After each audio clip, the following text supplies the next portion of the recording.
Hello, and welcome back to LeeLee's delivery service, where every delivery is divine and love is the ritual. Take a seat, relax, because we have got to talk about this Nicki Minaj and Cardi B beef and why celebrity conflict culture is toxic and how we can heal and overcome things like this. So, get ready. We are on our way to a new delivery. Now, first and foremost, let's clear the air with our sound bowl so that we can recenter and get where get the message across where we need to do.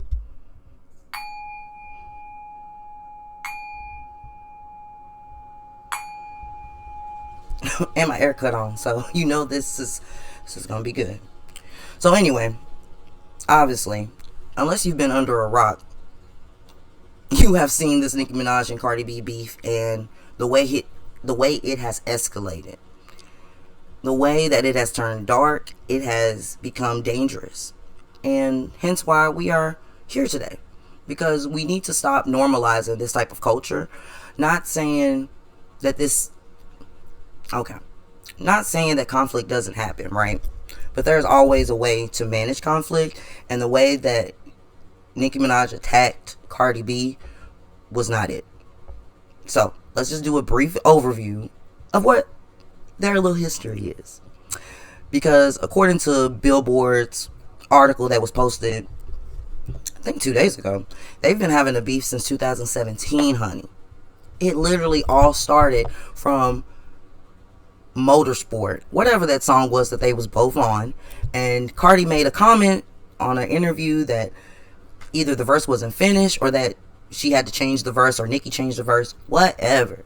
Either way, Nicki felt on her next interview that Migos should have cleared it up because they just allowed everyone to make it seem like she lied or that she did something underhanded. But of course, from the outside looking in, me personally, I didn't think it was that big of a deal because I'm like, it's a song. Don't songs get changed and verses get updated all the time?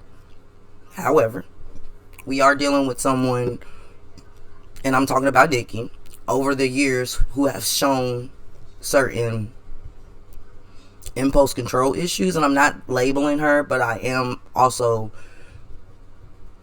operating in reality, and I see the tweets and stuff too. I'm a modern black woman in society. I see everything. So we just need to understand why these type of actions are not okay, whether it's on a small scale as civilians or on a huge scale as celebrities, people who are international, whatever. Either way.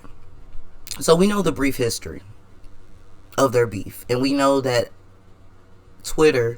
on Twitter over the last couple of days, things have gotten really dark, right? So for those that don't know, Cardi released her album, Am I the Drama?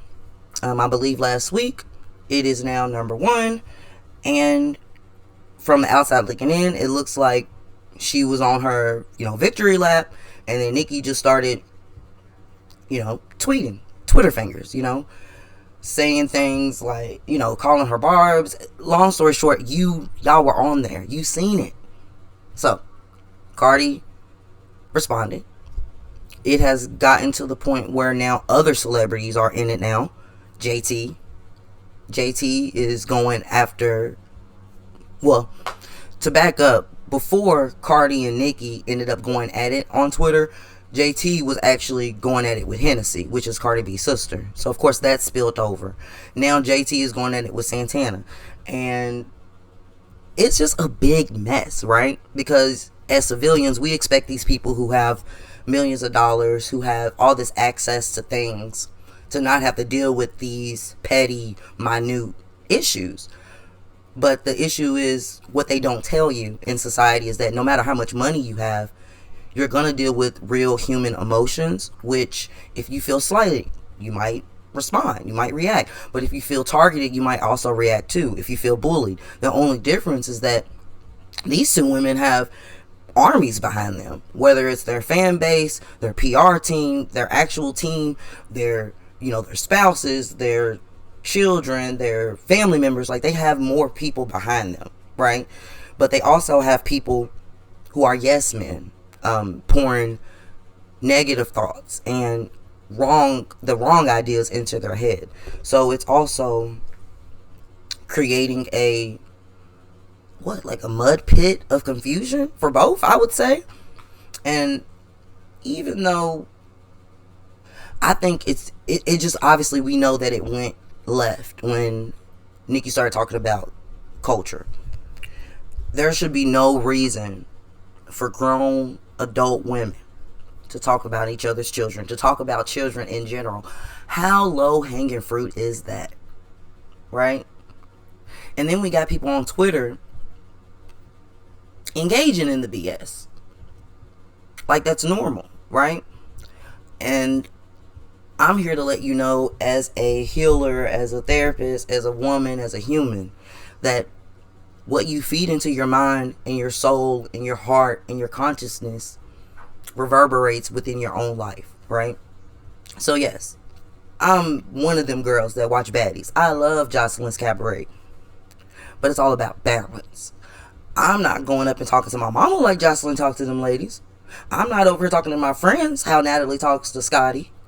I ain't over here throwing my people under the bus like JT threw Santana under the bus. Like, you get what I mean? Like, there's a moral compass. There's certain lines that you should not be able to cross within your own consciousness to keep you afloat, to keep you happy, to keep you sane. So when we normalize this type of behavior, right, it's escalating. And at the end of the day, if something happens to either one of these women, we're all just going to be sitting here, what? Watching a documentary on it, crying about it, tweeting about it, TikToking about it. But the damage is already done. No. Didn't we have enough of that with Biggie and Tupac? What are we doing? Why? Why are we doing this? Yes, be entertained. But after a while, take a step back and critically think about the things that you're feeding yourself and your children. Because don't forget, you're not the only one watching TV. You're not the only ones on TikTok. You're not the only one listening to the things that you're listening to. Other people have ears too. Everybody else is influenced. So as a therapist, that's why it's important to understand the person and environment. Understand what barriers they have, what obstacles they have, what is going on within their family life to have them in this current state that they're in. So obviously, I wanted to talk about the beef. We know the history. We know what just recently happened. But there are clear signs of multiple people needing help in this situation. And when I say help, I'm not labeling or diagnosing anyone because I don't know these people. But it is clear to see someone needs to step in.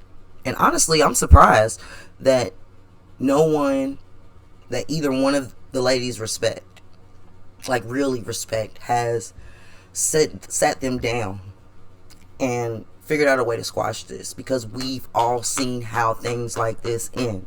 Yes, in celebrity beefs, all the time it does not end in a fatality.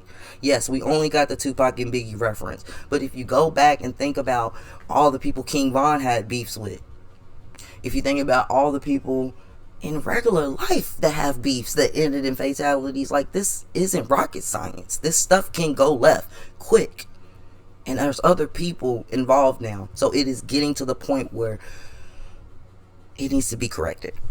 So in saying all of that, did you all also notice how an Afro-Caribbean and an Afro-Trinidadian use black women as their scapegoat, or as a means to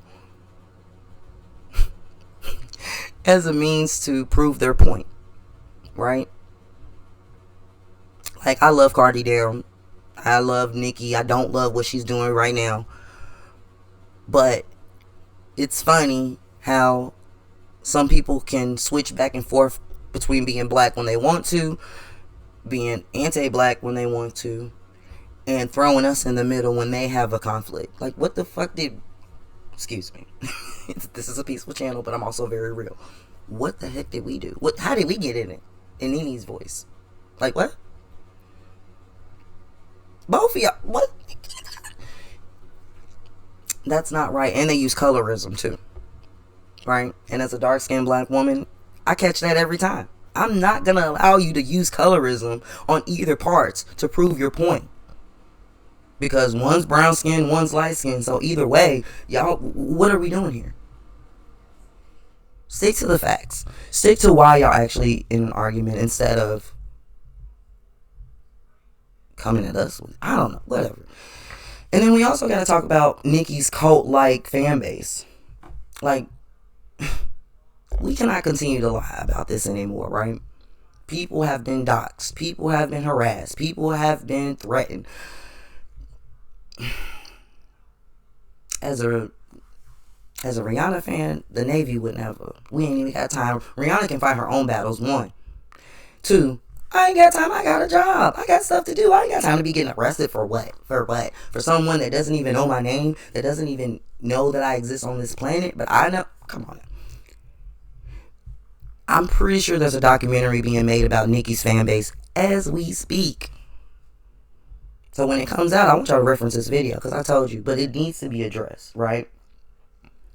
There is no reason why people should be afraid to disagree with an artist, a political figure, a root worker, a healer, anybody. If you disagree with someone, that should be your right. It should not be the right of other people to be like, rah, rah, well, you're wrong, and I'm going to prove that you're wrong by making your life miserable. What? Where's the logic in that? And where is the truth in that? Where's the humility in that? Like, where's y'all's integrity? That's what I want to know. Because I know it's there. Everybody was born with it, I hope. But I feel like social media, the modern day age, everything has been so individualized that everybody's just worried about themselves, that you're forgetting about the things that you are putting out into the universe. And that's not okay. Because if you put good out, you get good put back into you. So, this channel is about healing. This channel is about being truthful, but it's also about not judging each other, but also being real and realistic. There's a lot of problem solving that needs to happen within the community. Whether it's us as black people within the community, how we problem solve conflict, or as young women, as mothers, because honestly, both of these women are very successful. They are very privileged. They are very talented. And they both have children. They both have families. And they both have a lot to lose. So for it to come to this, it's very sad, but it is also salvageable. So, I do feel like there's a lot of room to learn when to walk away as well. And also a lot of healing negative thoughts. And when I say this, it's not for me to label anyone, but from a therapist's point of view, I see a lot of resemblance of low self-esteem. I see a lot of resemblance of impulse control. I see a lot of resemblance of, just weaponizing colorism and race. And I want to encourage my young black viewers to reflect on how these fights reflect deeper wounds within our culture. Because this isn't just about talking bad about one or the other person. It's about how do we come up with a solution? How do we get out of this? And just like I was saying with Nicki's fan base, being a genuine human is about integrity, not blind loyalty. Cardi may have crashed out. She had crash out moments, but both women are mothers. They are just so successful. They got too much on the line, and there are therapy angles and ways that people can, not ways, but methods and tools that you can use to help yourself, but also help others. So, not saying that they have low self-esteem, negative thought cycles, or impulse control, but if you or anyone else have these type of struggles, these are some of the tools that you can use. Nothing wrong with that. So, let's see. Cognitive behavior therapy. Sorry, y'all, I'm looking at my notes real quick so I can pull up exactly what I want to do. Okay. So in therapy, healing, and cognitive strategies, first, of course, a lot of us like to self-diagnose ourselves. But if you're against going to therapy or against going to a psychiatrist, you can look up certain symptoms and do an educated guess, but also don't, take it with a grain of salt. So say if you had low self-esteem, impulse control issues, depression, anxiety, you can identify these negative thoughts and use CBT to learn to retrain your thought patterns. This is usually used in therapy so that you can identify your negative thoughts. So you need to actually pay attention to your critical inner dialogue. Meaning, if you make a mistake during the day and you always say, oh my God, I'm so stupid. Oh my God, why did I do that? I'm just so dumb. Start to notice that. But then also try to correct it by saying, well, I made a mistake, but I can correct it. It's okay. But also challenge those beliefs. Is the negative belief that you're thinking about yourself based on fact, or is it based on fiction? What validates your concerns or your thoughts?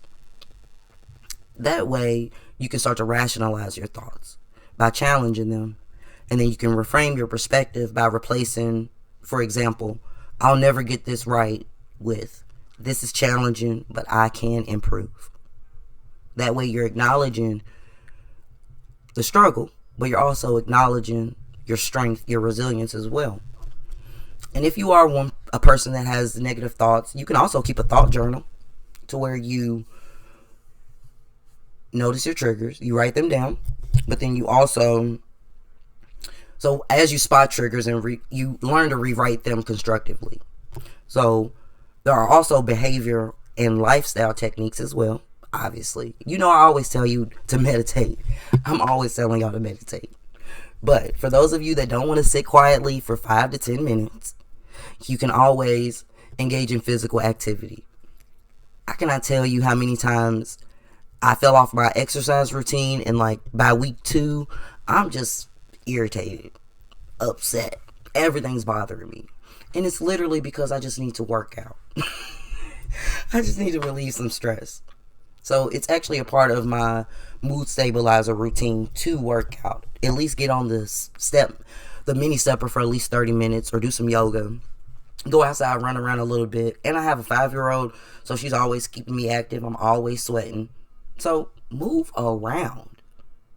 Goodness gracious. Anyway, and also maintain healthy habits, a good diet. I'm not saying you gotta be vegan. I'm not saying you gotta eat nothing but fruits and vegetables. But don't go out and eat McDonald's every day. Don't DoorDash Chili's every day. Don't sit there and go to Taco Bell every day. That's just ridiculous, okay? Go to the grocery store. Get some foods and get some recipes that you actually would like to cook, and try some stuff out. Because ultimately, it's going to help your pockets and your gut. But also, connect with your supportive people. Everyone should have a protective circle. Even if it's one person. A protective circle helps so many people throughout so many areas in their life. So if it's your mom, your best friend, your fur baby, I mean, even though they can't talk back, I would prefer a person. A support group. Create your own group. Like, as long as it's built on, I mean, I'm not going to tell you what to do. Integrity, values, things that you hold dear. Those are the type of energies that we need to be putting back out here. Because there is a lot of negative energy. That's why I'm making this channel, to offset that. There needs to be a balance. So yeah, I'm going to be upset. Sometimes I'm going to cuss. We're going to joke. But at the end of the day, we're going to reel it back, and we're going to learn how to get out of this. Because we deserve it. And we're worth it. Anyway. So, connect with supportive people, like I said. But also cultivate gratitude. List your blessings. Whether it's physically on a piece of paper, or for myself, I always wake up every day and thank God that I'm alive. Thank God, or whether God's a man or a woman, thank God that I have my house, my apartment, my car, my job, my daughter's health, my significant other. Like, I thank God for the things that I already have, so that once new things come in, I'll learn how to appreciate that as well. And that helps reset negative thoughts, because our brains are designed to remember negative things way more than we remember the positive things. So when you list gratitude, when you challenge your negative thoughts, when you move your body, when you are feeding yourself well, all these things produce positive and lasting results. And these are all things that you can do without going to a therapist's office. And you're getting free therapy right here, really, without you even having to spill any tea. Look at you. Lucky. But also, last but not least, seek humor. Oh my God. Laughter heals in more ways than one, and especially stressful moments. I wonder how that beef would have changed if one or the other would have just gotten off Twitter and turned on Martin, turned on Girlfriends, or turned on Insecure, turned on Fresh Prince of Bel-Air, The Jeffersons. I don't care. Anything that would have made them happy and laugh and give their emotional and mental a break, I'm pretty sure things would have softened. But here we are. But also, if all of those things you engage in and you practice and they don't work, then I would suggest going to seek professional help, because there also could be a chemical imbalance. Because when we have trauma, especially like me, I take medication for depression and anxiety.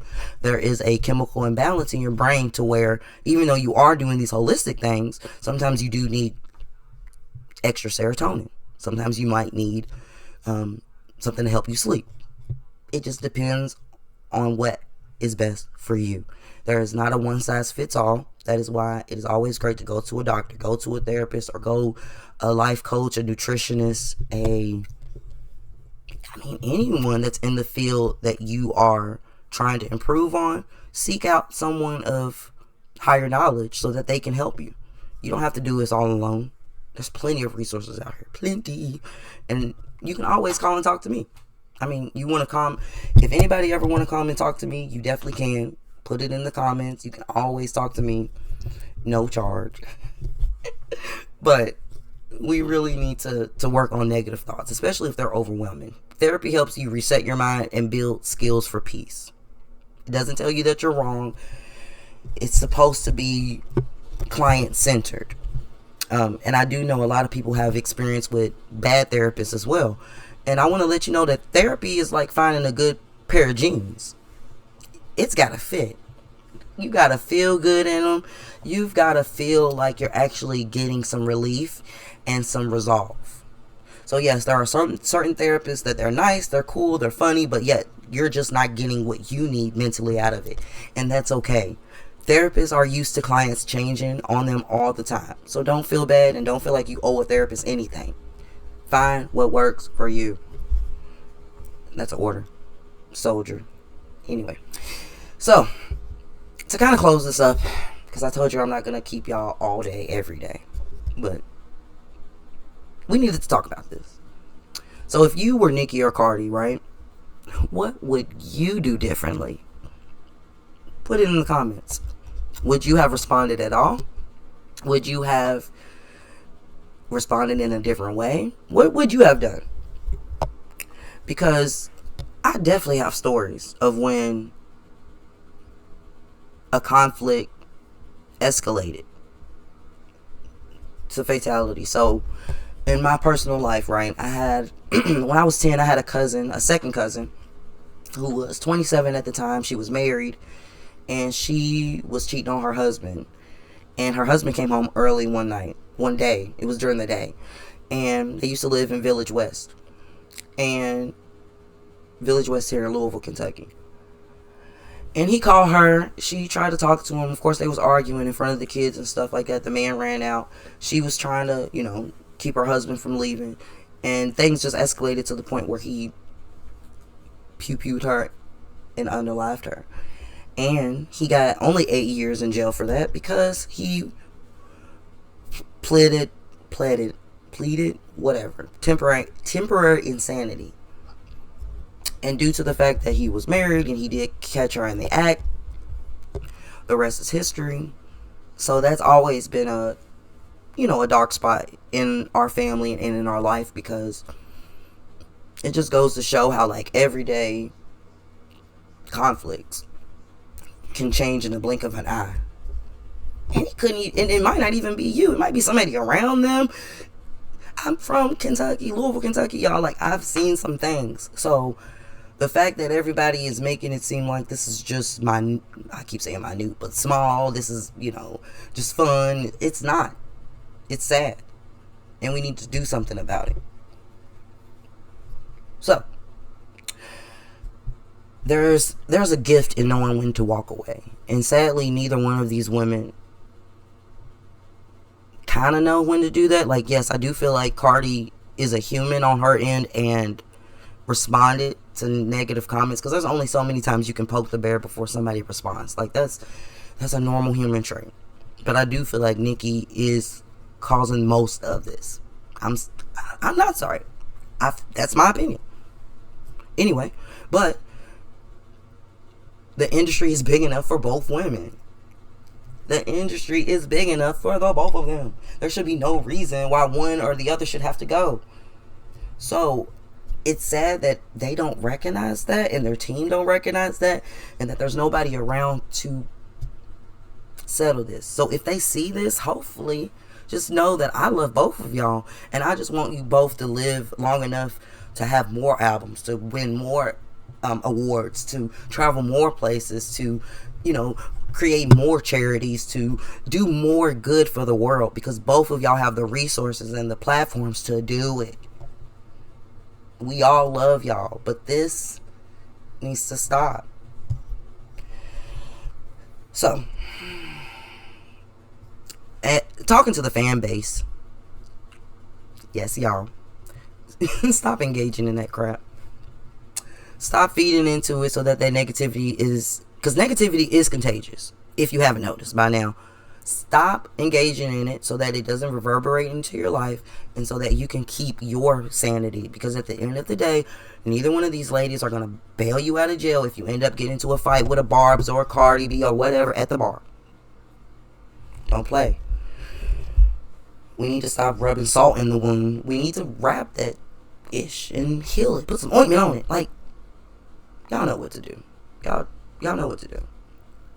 Let's reclaim our values, our moral compass, and our integrity. Love is always going to be the ritual.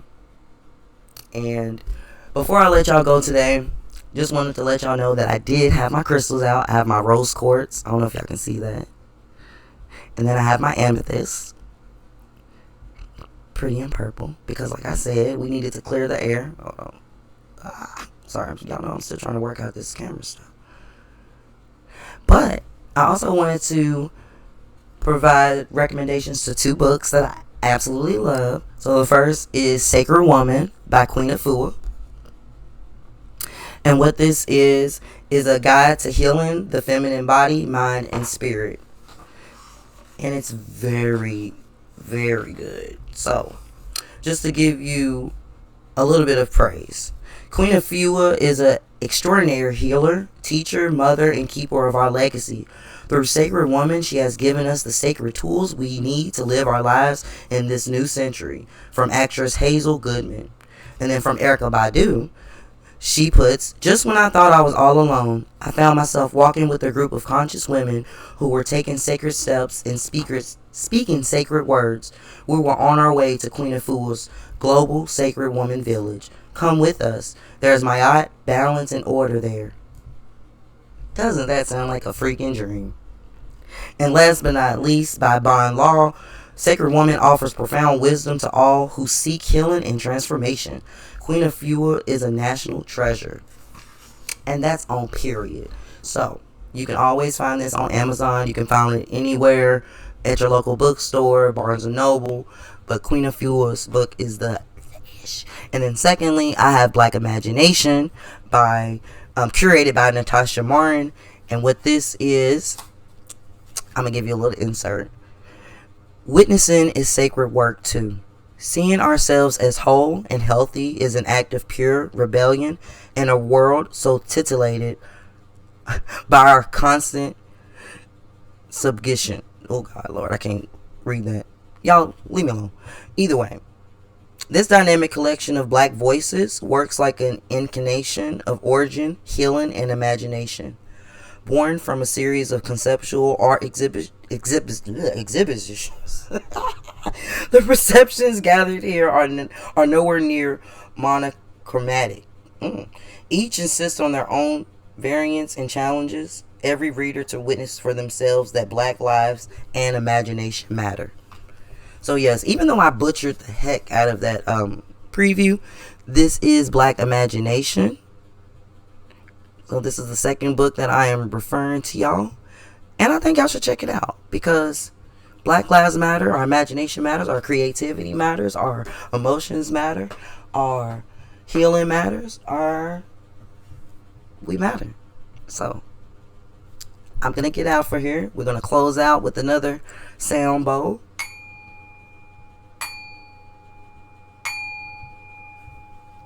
And thank you again for watching LeeLee's Delivery Channel, where every delivery is divine and love is a ritual. See you later. Bye.